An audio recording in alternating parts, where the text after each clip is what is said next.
Жизнеописание пророка Мухаммада. Эпизод 1. История со слоном.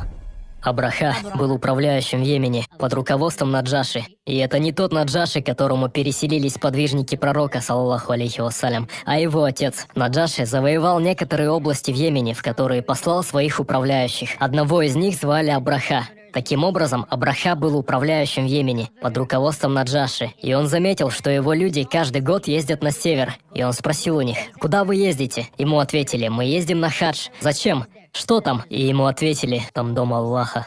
Он сказал: «Я построю вам дом, который будет намного лучше любого вашего дома, и вы будете совершать хадж здесь». И он построил огромный собор, потому что был христианином. Собор из стекла. Можете ли вы себе представить в Аравии, что там могли установить витражи? Они имели доступ к таким архитекторам еще тогда, и много к чему. Он построил собор в Йемене, о котором мечтал.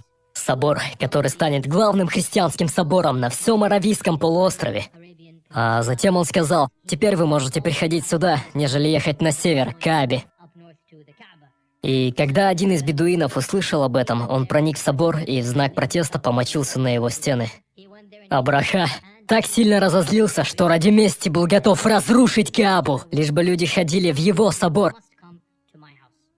Он подготовил армию, а так как он был из Абиссинии, они задействовали слонов. Как природных животных, слонов не было на Аравийском полуострове. Они были из Африки. Он задействовал группу африканских слонов. Люди в Африке обучали слонов, используя их как оружие в войнах. Итак, он пошел на Каабу в окружении своей армии. Кто-то говорит, что слонов было 8, а кто-то, что 20. И предводителем этих слонов был Махмуд. Это кличка этого слона. Курайшиты, не в силах бороться, покинули город после многочисленных дуа. Абдуль-Муталиб стоял и молился перед Каабой: «О Аллах, мы не можем сражаться с этой армией, они сильнее нас, у них слоны, у них тысячи людей. Позаботься о ней ты». Все жители ушли в горы. Когда слон Махмуд оказался около Каабы, ему дали команду идти вперед. Вперед и еще раз вперед. Но слон не хотел идти. Они хлыстали его, били его. Он истекал кровью, но не двигался вперед. Но всякий раз, когда они поворачивали его в любое иное направление, он шел, только не в сторону Каабы. И в этот момент прилетели огромные птицы с камнями из ада. Представьте, камни из ада в этом мире. Они летят прямо перед глазами, и каждый камень поражает животных и людей. И они буквально растворяются. Их кожа расщепляется, и остается груда костей, расплавленная плоть на глазах у курайшитов.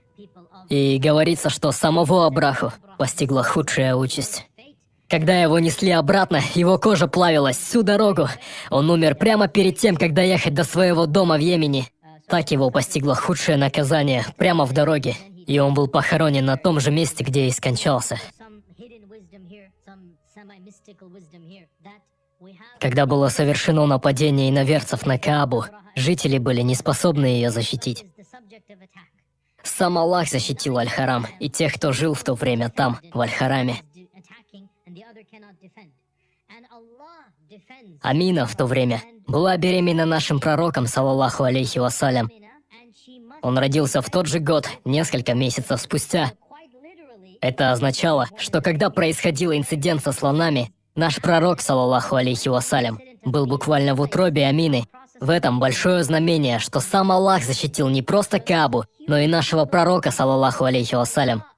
И это как бы демонстрирует, что мушрики не смогли защитить Каабу, что они недостойны Каабы. Так Аллах, свят Он и велик, уничтожил тех, кто пытался навредить ей, потому что должен был прийти тот, кто достоин был Каабы. Курайшиты были недостойны этого уровня. Должен был явиться кто-то.